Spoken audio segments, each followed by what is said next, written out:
Welcome, one and all. Well, you have tried to hit the reset button, you've turned it off and turned it back on, and now you're resorting to ejecting the cartridge, blowing on one end because you never know there might be dust on it, pushing it down ever so slowly, and Yahtzee, it's working. You're here, you found yourself in the best podcast ever, The Garage. It's going to hit a bit different today because we're coming to you from outside our virtual studio. They let us out of the cage. We are at Possible, hosted here at the amazing Fontainebleau Hotel in Miami Beach. For those that don't know, Possible is an outstanding industry event brimming with content dedicated to future-thinking marketers combined with innovation and emerging technologies. Possible is an event the entire marketing and media community comes together to network with industry peers, share ideas, present visions, and discuss mutual challenges. I'm your host, Dan Massimino. Think of me as your nerdy little bro who stayed home on Friday nights devouring pizza, leveling up on my Nintendo with the gaming glove, and dreaming of the day when I would get to chat with some of the biggest names in the retail media world. And I am geeking out today, if you can't tell. But if you do happen to be joining us for the first time, welcome in, grab your tool belt and slide up to the workbench and let me fill you in on what it is we say we do here. The Garage is a place where we get together and talk about many things. You'll find out more today. But where we really hit the sweet spot is when we get some friends and dive into the why, the how, and the who cares of retail media innovation. And now, it is my distinct pleasure to introduce you to a man who single-handedly added a third item to the list of certainties in this world, the two first being death and taxes, right? But the third, that if you enter up, down, left, right, BA select start, it'll give you unlimited lives in Contra, kept me busy many a Saturday night. The VP of Product Innovation at Albertsons Media Collective, Evan Hovorka. How are you, sir? Doing well. Thanks for that wonderful intro, Dan. Yeah, maybe like add cheat code to my title, right? Cheat code. You got the gaming codes. Yeah, so Sega or Nintendo for you back in the day? Oh, Nintendo all the way. Yeah. Final Fantasy, my first JRPG. Fell in love with the genre. Zelda, couldn't miss it. Little did you know, maybe new to some of our listeners, that cheat code worked on other Konami games beyond Super Contra. Okay, you dropped that gem on me that if I would have known that back in the day, right, would have changed my personality completely. I had no idea. So listeners, if you can't take the hint on our topic today, maybe our guest intro will connect the dots. So please welcome in Greg Carroll, who has over 15 years experience in digital. Greg has a wealth of expertise working with a variety of ad tech companies, agencies, and media owners. He's the general manager of gaming and experiences at Microsoft Advertising, and he's responsible for overseeing gaming-focused ad revenue for the business, by the way, globally. Greg helps brands better understand the opportunities in the gaming space and collaborates with partners to bring messaging to the masses via one of, if not the most popular medium around, if you ask my opinion or my kids. Previously, Greg was the global head of revenue at Activision Blizzard Media, and I'm sure if I ask nicely, he can give me all the tea on the latest edition of Call of Duty to make me Dad of the Year, right? Please welcome General Manager of Gaming Experiences at Microsoft Advertising, Greg Carroll.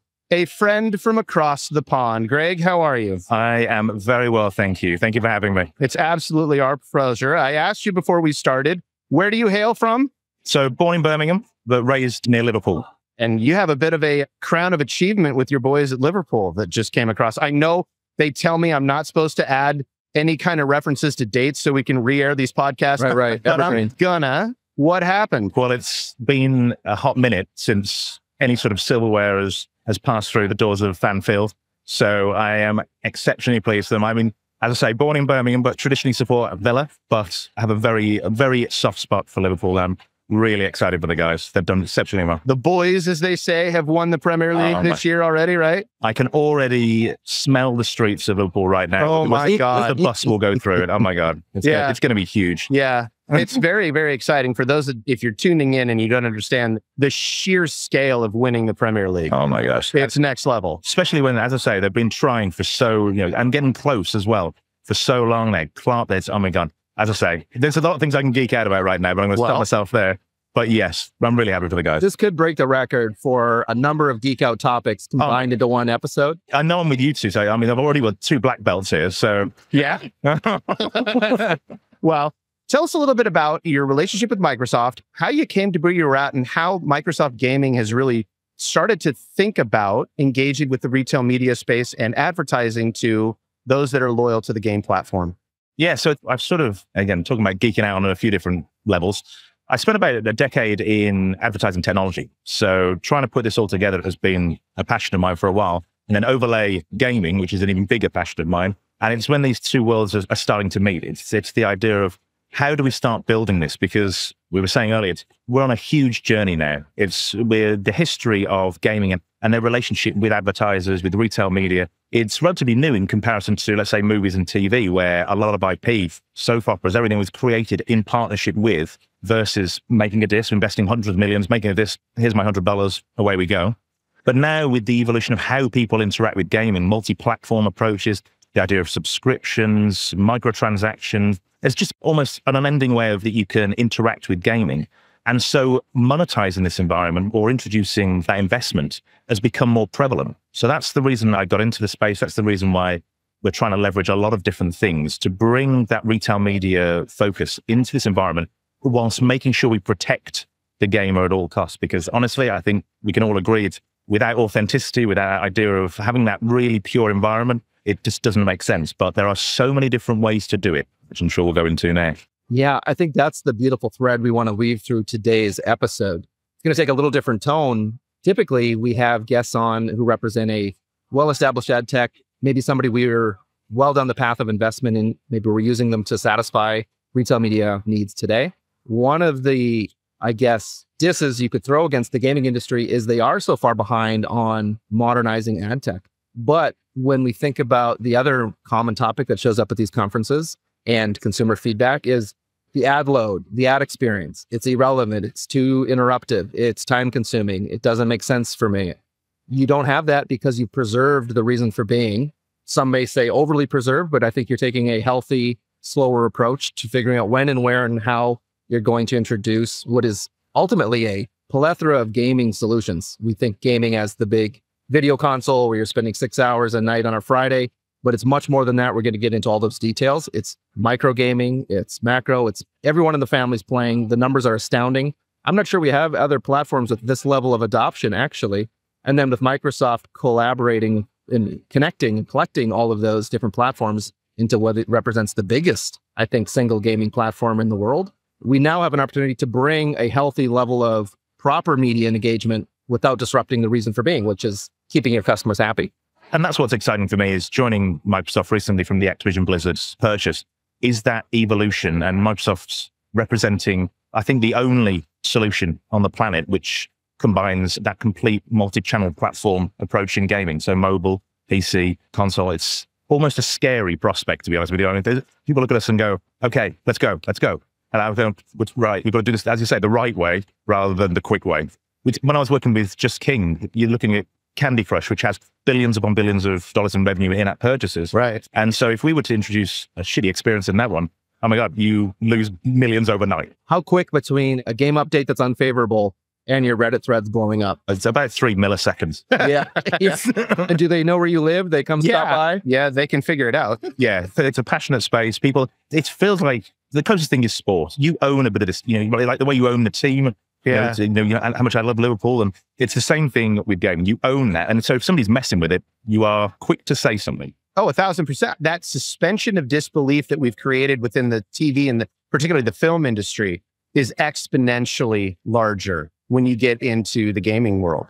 You said something earlier. I'm going to try to get you to re-articulate it off air, but I'd like you to say it on air about that experience that gamers are looking for and that it translates to something that you love. It's such a conscious decision and a very important one that you are taking to not disrupt something that they love with something that they hate.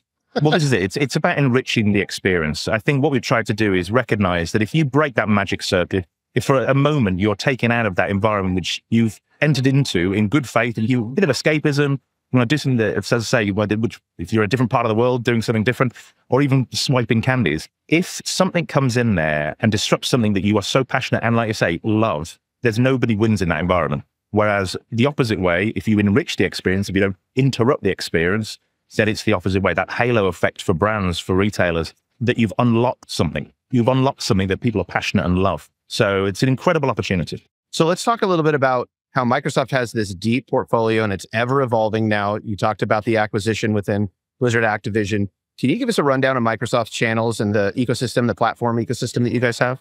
Sure. So, I mean, Xbox is fast becoming a platform in itself. I mean, it's Xbox everywhere. Your phone's an Xbox, your iPad's an Xbox. The console is the thing which you relate to the quickest and the easiest. But as the platform's evolving, it's a portal to that gaming ecosystem. But with the purchase of Activision Blizzard, you've now got a number of the biggest titles on earth. I mean, you've got just over about 400 million people coming over with Activision Blizzard alone. I mean, I think people forget gaming is bigger than film and music combined. Film and music. Yeah. Put it all together doesn't even come close to gaming. So it's mind-boggling how much is put together. And that's why I think putting this together with Microsoft, you've got a number of different studios with like Bethesda, with Mojang, with Minecraft, with Overwatch, with World of Warcraft. You've now got probably one of the largest portfolio of multi-billion-dollar franchises under one house. And so that is a responsibility in itself that Microsoft has to take on. And as I say, make sure that they're doing that justice. Yeah, it's a tall order. And like you said, the passion and the vigor behind your consumers is very different. But that almost makes the opportunity even more powerful. I think it actually leads us towards where most responsible marketers would like to go. I only want to show my ad to somebody who's excited to see it. Yeah. And that can be an inspirational recipe. It could be a solution to a logistics problem, like the perfect car, the perfect recipe, the perfect holiday solution at your local restaurant. When those things are targeted to the right people, which can only happen in an authenticated digital environment, aka everything you do, then you can truly minimize what I'd call ad load or wasted ad space. We're talking about that from an environmental perspective. We talk about that from an ad load and just general ad fatigue. There's no better opportunity to find that perfect person. And I think if you've been following any media conferences or media conversations about gaming, we're well past the trope of the teenager in the basement for 3 hours on an aggressive, game. It's everywhere. It's everybody. We've done some of the research, but I'd love to hear some of your numbers. You shared 86% of the US games. Yeah, it's about 96% of the US population. So that's every adult that can touch a phone or a controller. Yeah, and I think that you're talking about the average gamer now, or active gamer, is about 34, 35. But the big stat which blew my mind was the average gamer, the active gamer who will play semi-regularly, has been doing so for over 20 years. Wow. So holy moly. You extrapolate that and you go, right, okay. So the reason you'll have some top execs who are slightly older, I mean, I'm not going to comment on age too much, but the idea being that some of them will immediately go to that place of go, oh, my grandkids or my kids play games. And they go, right, okay, great. But you understand in about 10 years' time, every top CEO is playing some sort of game. It's almost guaranteed. So the idea of it's coming through this, because less than 5% of brand spend at the moment is going towards gaming, a platform that is bigger, as I say, bigger than any other music or film. So these are the misconceptions that we're trying to face and overcome, but also the responsibility is on us to make it easier. So I think that's one of the big things. That's what we do on the podcast. Let's get educated. That goes both directions. What goes all directions. Yeah. We don't want to disrupt that very special engagement with the shopper. We do the same thing with our stores. And I can speak for most retail media networks in the US. That store experience is very similar to your one-on-one interaction in Minecraft. Yep. It cannot be disrupted. The customer will speak very loudly and very quickly. And our reason for being cannot be put in jeopardy. So it is preserved. It is protected. It is honored. And any type of conversation around letting a brand or a media opportunity of any kind enter that space gets heavily scrutinized, which is why that channel in the US, at least, I think in Europe is a little more advanced, but in different ways, is so limited. We've crushed online. We can do it on our Pinterest handle, but the store experience, the most sensitive, conversion-based part of our journey, has been left fairly untouched. And so in that regard, we share that journey. And so finding the right way to do it and maybe doing it the right way the first time is the opportunity we have here today. And yeah, I think, again, talking about misconceptions, people talk about gaming and it just means so many different things to so many different people. Could be like a professional player. I mean, I don't usually use the word gamer because a gamer to me is almost a professional, somebody who's actually winning money in huge tournaments, doing something that is at a professional level. Whereas here's me just playing in front of my TV, just having fun. But it's the idea of people in the gaming environment, people it's so accessible. And I think what people want to see is they want to be engaged in the right way. And that's what we've invested a huge amount of money in doing. It's like you say, within that retail environment, that's the holy grail. Just unlock, enrich that experience. If you associate with the right IP, if you engender that passion point, everyone wins. And creating a win-win, I know it's, again, talk about a cliche, but you genuinely have to think about it. Yeah. The example I shared with Dan, that is a perfect intersection of our two worlds, maybe on the difficult to scale side, but when it works, it really works. And you've got a fan for life. My son has 2 cookbooks. He's in college. One is a D&D typical recipe cookbook from D&D, Dungeons and Dragons. So this is the nerd podcast. Yeah, so welcome to it. We'll call that out. And the other is a official Skyrim cookbook that's got, I think, 30 to 40 recipes. He's made almost a third of them in the few months that he's had the book. He loves it. He has his friends over. He cooks. He shares it with them. And it's just examples of recipes directly from the game. He is a fan for life. He will then go buy those groceries. Collaboration opportunities abound for that kid. Now, how do you rinse and repeat and find that collab with other industries and other games? That's our challenge. But when it hits, it really hits. But I think that the misnomer that we're dispelling here is that how do you find that niche audience? Guess what? It ain't so niche anymore. No. Right? So there was a stat that was provided to us by you guys about the sheer quantity of global gamers. You remember the number? What are we talking about? The 3.That's the one. 3.4 billion now. We're talking about a third of the population of Earth. And I mean, it's projected to rise. And again, I'm going to go back to the stat which I love about bigger than film music combined. If you look at growth, it is also growing faster than film and music. So this juggernaut is going. And I think what you were saying earlier, I mean, getting a cookbook is the tip of the iceberg. You've now seen the reversal. You now see Gran Turismo, Super Mario Brothers, the movie. How many games now are inspiring films versus films going to games? Where you used to, Spider-Man, everything used to go into games, and now it's the other way around. Yeah. And the cookbooks come out of it. I'm telling you now, these are universes. More's going to come out of this. I try not to be a one-upper on this podcast, but I can do it in such an easy way here. 100% of alive adults and kids on the planet buy groceries. So grocery stores do have a one-up there. All right, zing. Is this where we're going with it? I just felt like a little challenge needed to be thrown out. Fair enough. So now that we've identified both of our powerful audiences for advertisers, and given that the gaming crowd is a very vocal, highly loyal, hyper-attentive group, obviously general brand awareness is an opportunity on the channel, but how do you support advertisers with the lower funnel conversion? What would you say to those out there that are looking particularly for that? So I think that's what we probably missed at the beginning here is not just the misperception around gaming per se or the audiences, it's also what you can do. Again, because gaming means a lot of different things to a lot of different people. Yes, it could be a sponsorship, it could be an IP partnership, it could be a cookbook, it could be something else. But we do everything from almost very standardized media placements. I mean, for us, the idea here is I want investment in gaming to go across the board. Whether you buy with us or somebody else, it doesn't really matter at the moment. But the key here for me is that investment in a multi-platform approach. So you've got things like rewarded video within mobile gaming and how much you can do with that. I think what we've seen work the best is interactivity, especially when we come into that full funnel aspect, that mid to lower funnel. We're approached by Prada, of all the brands, about their Prada Candy fragrance. And I mean, it's one of those things, when it couldn't be more of a slam dunk, you go, okay, Candy Crush, Prada Candy, it writes itself. You go into the creative guys. Your job is easy. Yeah, you didn't have to work too hard for that one, I'll admit. But I think what they wanted to do was they wanted to understand how to reinvigorate and how to push that product out in a fun way. And so we said, okay, one, our advice is always engage, always interact with. So if you've got the ability, we've got a studio internally, but make it playable. It doesn't have to be a whole huge game. The amount of times in the past where somebody said, can you make us a game? And I went, probably not worth the studio's time when we're making quite a huge sum of money. But what we can do is make that small, compact game that pushes that interaction and learning part of the brain center. So for us, we created that sort of slight match 3, and we targeted with a number of samples. I think they gave us about 40,000 samples of the fragrance. So they had data capture, they had product, they had call to action.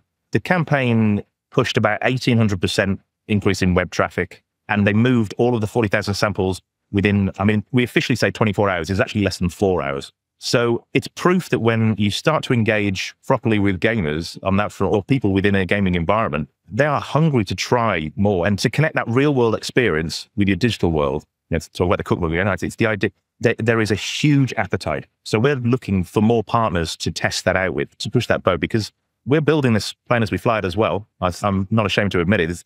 There's so many different things we could do, and we could prioritize a number of different activities, but especially on the retail media space, it's how do I connect that real world experience, that product, that joy of going into a supermarket and getting something to that gaming experience. So that's how we've been experimenting so far. Keep experimenting. I think as an industry, we're trying to do the same. There are certain channels that we got off to an early start with. Social is an easy one. On-site websites that sell grocery, that's an easy one. Yep. Gaming just lives on that next chapter, and it's going to require, I think, a healthy dose of realism. Like instead of 1,000 ads at $10 CPM, maybe it's 10 ads at $100 CPM. And if the math doesn't quite give us full potential, but it preserves the reason for being. I'll go the same with in-store. We're not painting our stores with advertising opportunities because it's too sensitive. This is a great opportunity for us to showcase, I think, a nod to environmentalism. Let's not waste time or space. Let's not waste our brand's investment or media dollars, and do it in a conscious, respectful, meaningful way that solves problems for people. And the more you can do that, that product example is fantastic, the more we can include this new channel to retail media and make it a part of everyone's everyday normal life the way you've already done with the games. That's the aim. Let's see how we get there. Yeah. Baby steps. Yeah. So we've discussed the depth of the Microsoft platforms from mobile to the other opportunities that Microsoft affords and acquired. How do you see brands successfully take advantage of cross-platform advertising? So I think we said it before, right? The popularity of gaming has transcended just the controller or the phone or anything like this. There's so many different things that you can possibly do on a multi-platform approach, but it's about approaching the audience at the right time with the right element. So if you're on the subway, if you're commuting on the, with your phone, I mean, a phone is just basically, that eliminated the barriers to entry for gaming. I mean, it's just ginormous. But then you get, whether it be more serious, more engaged, it's the idea when you're home, when you're in that console, when you're playing with your family, with your kids, with anything like this, or with friends online, it's that idea of interjecting at the right point of the day with the right message. And 9.5 times out of 10, it's usually enabling something. It's enabling content. It's the idea of this can be brought to you by. And I usually use an example with esports, where we did a study which identified player sentiment or just investigated player sentiment with advertisers or brand sponsors around esports. And almost universally, there was a huge uptick in positivity for that brand because they were sponsoring something they were so passionate about. Then we go back to that passion point, and because it was almost validating their experience in that environment. I don't know whether you've been to a professional esports tournament. The energy is insane. Yeah, people are there to play and to cheer, and it is as loud as any sporting event. 100%. I get to nerd out a little bit on my alma mater, Boise State Broncos. The Boise State Broncos, as well as others, it's a varsity recognized esports. And so they have built a massive esports auditorium. You could call it a stadium if you wanted to. And they're a multi-time national champion in varsity recognized esports at Boise State. And they sell their jerseys at the bookstore. Wild. I mean, it is next level. It's akin to football, basketball, gymnastics, softball, all of it. It's absolutely outstanding to watch. That is fascinating. Then the terminology we use and how it restricts. A gamer is that, what you just described in. We don't talk about somebody who goes to watch the next Lord of the Rings movie as a movie head. Which is coming out, by the way. There is a new Lord of the Rings. They're just a human on the planet watching shows. And to think of any distinction in gaming being different when it's so much more adopted and integrated with all demographics is wild. But it shows the power of words and probably the power of marketing. And I think back to the root of why these companies started. Games started as, I'm going to sell this asset at a set price and we'll wash our hands of it. Maybe we'll get an update or a DLC down the road. Could be free or an additional price. We call it a sequel back in the day. Yeah. Right. Yep. Whereas TV and movies to a degree, but certainly were rooted on the advertising as a foundation. That's why they exist. The soap opera example you gave. And so it's just number of reps, number of years, how org structures have been built around companies to support that are just been different. And so now it's just a matter of restructuring, rethinking, piloting, partnering. We talk a lot about partnerships on this podcast. So figuring out what's next and how we play together is going to be the next chapter. It's one of my favorite arguments with all of my very good, dear friends in agency land. And they go, the teams, oh, we don't want to target gamers. It's like saying, you don't want to target book readers or TV watchers. I go, what do you mean? So sometimes the education starts pretty high, but I think a lot of people now are really embracing this idea of tell me how. And I think for us, if it's one message I can give to anybody who listens to this is, it is going to be a partnership. It's not going to be yep, I can give you a pretty decent menu of things you can do to activate and reach the audience in the right way, but the possibilities are endless. It's the idea of how can we start pushing the both together and just having that in your mind of going, what's the win-win-win? How does the audience win? How do you win as the advertiser? And how does the studio, how does the game win as well? Because without that game winning, we don't have a platform. So it's super important. To think of all that sitting on a technology stack that's so internationally proven to be a stable platform that can scale, Microsoft and all the wonderful tech they bring to market, there probably is no better, I guess, hope for the gaming industry to approach a standard level of adoption, like normalizing it to the degree of mobile apps and social apps. That was the biggest excitement I had when the Microsoft purchase was announced, is just the possibilities on actually now putting a shot in the arm for this and validating the experience, validating the idea of, okay, We now have a complete technology stack to support this. How do I now integrate data in earnest? How do I start making sure that that attribution layer, the targeting layer is all going to come together? And especially for retail media, it is going to be huge. So if the passion doesn't come across, then you're not listening. But how did you get into it? Did you start down this path just as a pure gamer that fell into the opportunity to build an advertising stack? Or how did you get here? Hopefully, like most people in our business, it was complete dumb luck. I'd rather be lucky than good. Damn straight. Yeah. So I was, as I said, working with advertising technology, and we've exited a company. I was working with a European SSP. And I got chatting to a friend who was working with King. And they were saying King had been operating for about 7+ years, multi-billion-dollar a year turnover, never done advertising. And I went, oh my God, give me 250 million people that have never seen an ad. I'm all over that. Yeah. But I suppose I didn't really appreciate it at the time. And because I'm an avid gamer as well, it was a really quick and steep learning curve to go, okay, we can't rush this. We'll almost destroy a franchise overnight by overdoing this. This was about accessing a huge audience in the right way. So we spent the first 6 months just figuring out what technology to integrate. I mean, it was pretty boring, but I got to play a lot of games for free. So well, there's that. There was that element. And the offices are amazing, as you can imagine. But then it started getting really interesting. Then it started going, okay, now we can go to market. And as I say, flash forward, that was more of a consultancy role. And then flash forward, they asked me to head over to the States, and I'd lived there before. And I was in New York for a while then, just before COVID. Then I had to escape back. I wasn't allowed to stay in Manhattan. So let me ask you that real quick. You brought up COVID. Did you see a massive surge in participation on social gaming platforms? COVID, and again, obviously, earnestly and acknowledging how terrible that was, COVID almost validated how important gaming was. Because as an escape, when people weren't allowed even to go out, that ability to not just associate, but also socialize. The idea is, we were saying before, it's traditionally, back in the day, I got my friends online, I used to play games. You're meeting people within this environment, you're making new friends through gaming. And that element really, not just from a business perspective, it was an absolute boon for gaming. But I genuinely was touched with how many stories we got after that of just saying how much gaming helped just to relax, just to almost forget about what was going on around us. That's incredible anecdotally, and I'm sure there's no research to back it up, but I do notice with my own children that if I relate my experience in high school, the people that went to the crosstown rival, I hated them just because they went to that school, right? Watching my sons grow up in this environment where they are engaging through these platforms and playing with friends that, frankly, they'd never meet. They have friends at all these different high schools that they have connected with via their gaming platforms. And it really has dissolved these barriers that were perceived or otherwise.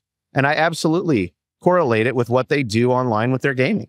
It's that unified passion point. Again, I'm biased, but I can't speak about it highly enough. It's a real unifier. I've always said we've got a huge responsibility in that respect, but it can be a real force for good. Well, I think you have 3 for 3 on this podcast of gamers. Evan, do you have top games you're playing right now? Well, I still play the Skyrim original, the OG. Yeah. Cannot wait for the re-release. Yeah. I replay all the Final Fantasy titles that I can get my hands on. Oh, yeah. Good one. But my favorite experience lately has been Minecraft, but on the server where my nephew in Canada can log in and play together. And so it's a beautiful technology-enabled family interaction, whereas he would never sit on a Zoom call with me and talk about any topic for more than 5 minutes. But now we can just sit, we can riff, we can play with each other, we can help each other build, grow. And it's a community builder and a pastime all rolled into one. So I would have to say Minecraft is my favorite recent. Greg, how about you? Top titles? So obviously I'm going to say Call of Duty. You have to. I'm in Black Ops. But I mean, if I'm going to be impartial here,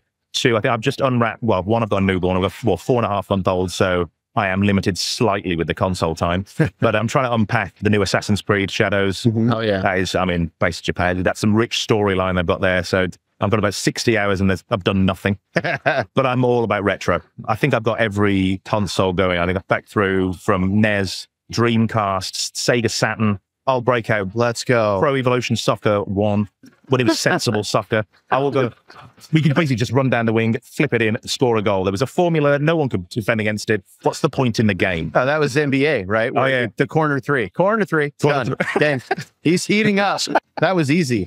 That was easy. I think for me, Fortnite, because I get same reason you. I get to play with my kids, right? And they get to my son went off to college. Still connect with him that way. He gets his 4 dorm buddies right in a room. They absolutely crush me and laugh the whole time, which is great.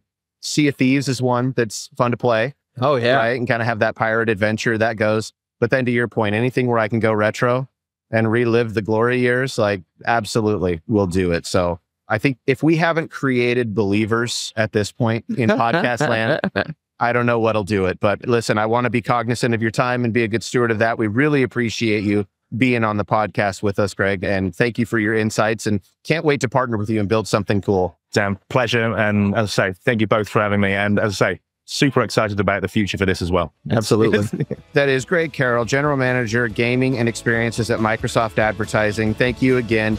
Evan, thank you, sir. Absolutely. We'll always talk gaming. That's a lot of fun. If you guys liked what you heard, and I know that you did, please hit like, subscribe, send us notes. We'd love to hear from each and every one of you.